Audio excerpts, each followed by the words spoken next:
Remember, remember, the 5th of November.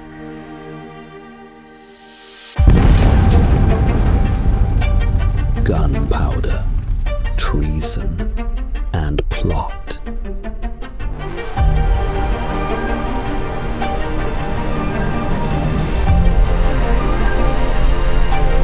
This was the moment that could have changed English history forever. 36 barrels of gunpowder hidden underneath the House of Lords, the very centre of power. One spark away from obliterating a king and his government.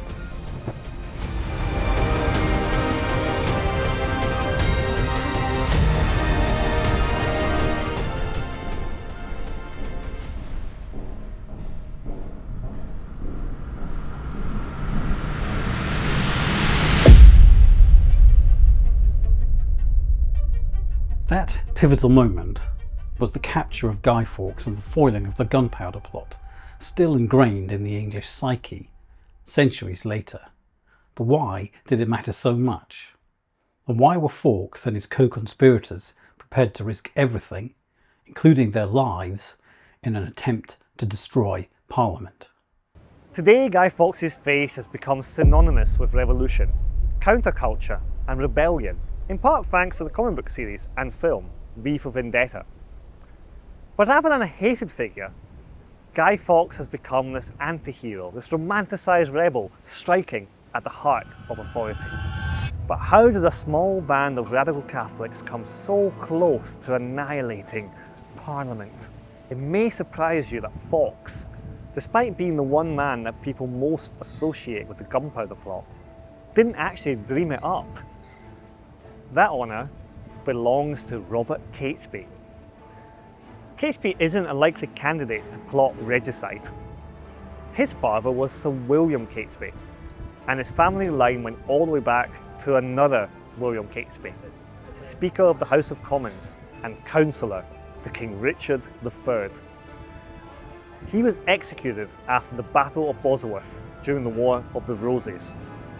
Hardly the background you'd expect for a man plotting to kill a king and destroy Parliament.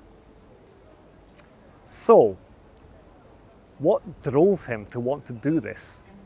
His motive was faith.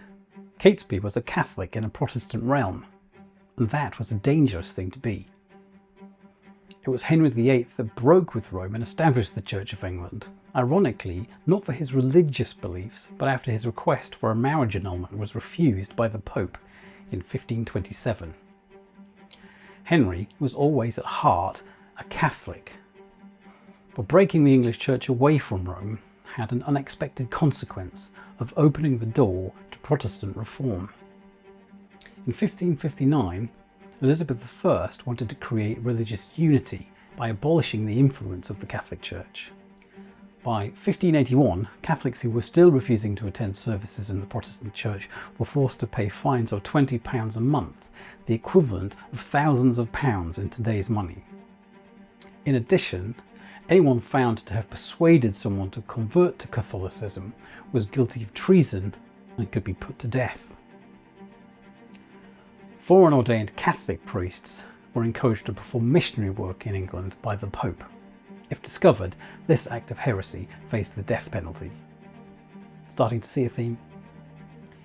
A vast espionage network was established to identify and suppress Catholic activities.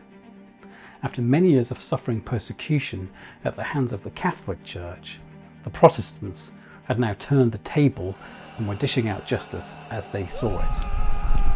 An eye for an eye. It was into this world that Robert Catesby was born. For Catesby and his fellow conspirators, it wasn't simply a choice.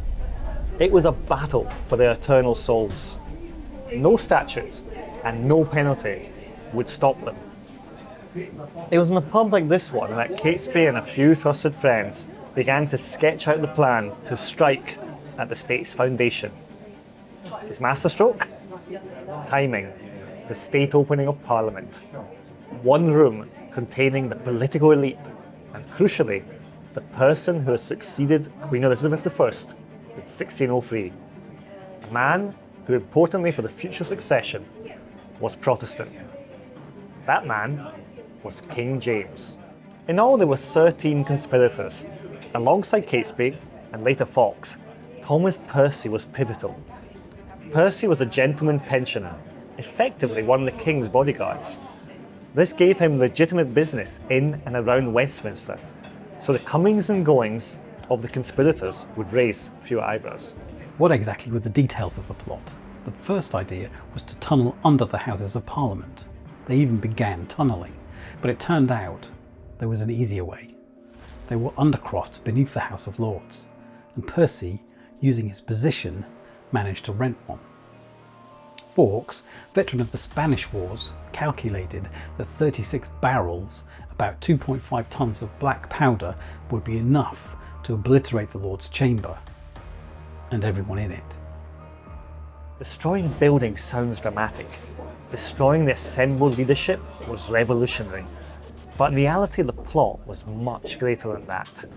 What Catesby was planning was in fact a full-blown insurrection, wiping out the establishment at its heart and making a grab for power.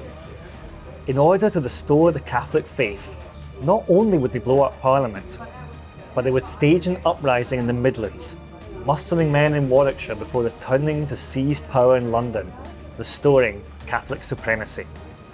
Everything was in place.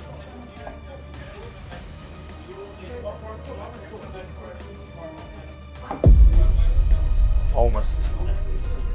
On the 26th of October, days before the state opening of Parliament, this anonymous letter was received by Lord Monteagle, a Catholic peer expected to attend. It began, "My Lord, out of the love I bear to some of your friends, I have a care of your preservation. Therefore, I would advise you, as you tender your life, to devise some excuse to shift your attendance at this Parliament." The message was blunt. Attend and you die. But who wrote it and why? Some people think it may have been one of the wives of the conspirators, perhaps fearing that innocent Catholics would be killed.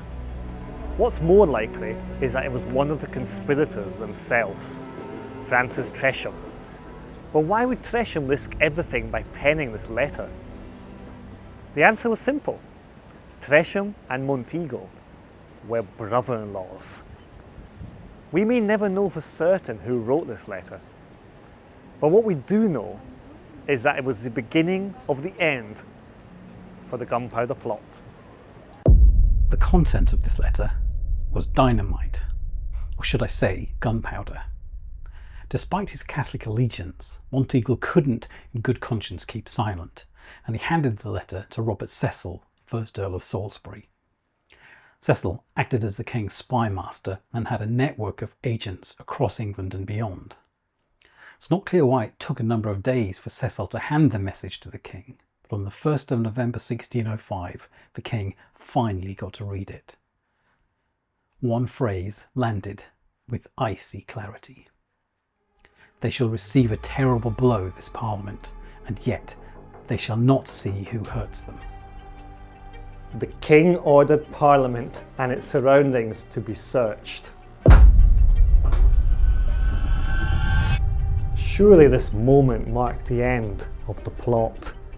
Guy Fawkes and a cellar full of 36 barrels of gunpowder had been discovered. And somehow, Fawkes managed to bluff his way out. Keeping his nerve, he convinced the guards that he was in fact John Johnson, Thomas Percy's servant, and even convinced them that a stack of billets and faggots were in fact firewood. They withdrew. Had Fawkes, with his steely nerve, saved the day?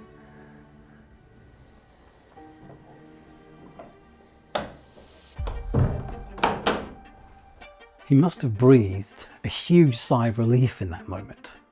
Disaster narrowly averted by his guile. However, when the guards reported their findings to the king, Another search was ordered and they were dispatched back to the cellar in greater numbers. In the early hours of the 5th of November, hearing commotion outside, Fawkes made his final and fatal mistake. He opened the door. There was a struggle. He was soon overpowered and arrested. The opportunity to light the fuse was lost, and the plot lay in ruins. Meanwhile, in the Midlands, unaware of the failure, Catesby pushed on, raising men, foolishly stealing horses from Warwick Castle. They were found out and the alarm was raised within the keep. Pursuit snapped at their heels. When the news finally reached them that the king lived, they realised that all hope was lost. Their last stand came at Holbeck House on the Staffordshire border. In the gunfight that followed, Catesby and the others were killed, gunned down in their final act of defiance. And what of Guy Fawkes? As torture was already legal by the 1600s, it required a royal warrant, and King James had no qualms in signing. Guy Fawkes was brought here to the Tower of London, and after days of torture, he finally broke and confessed all.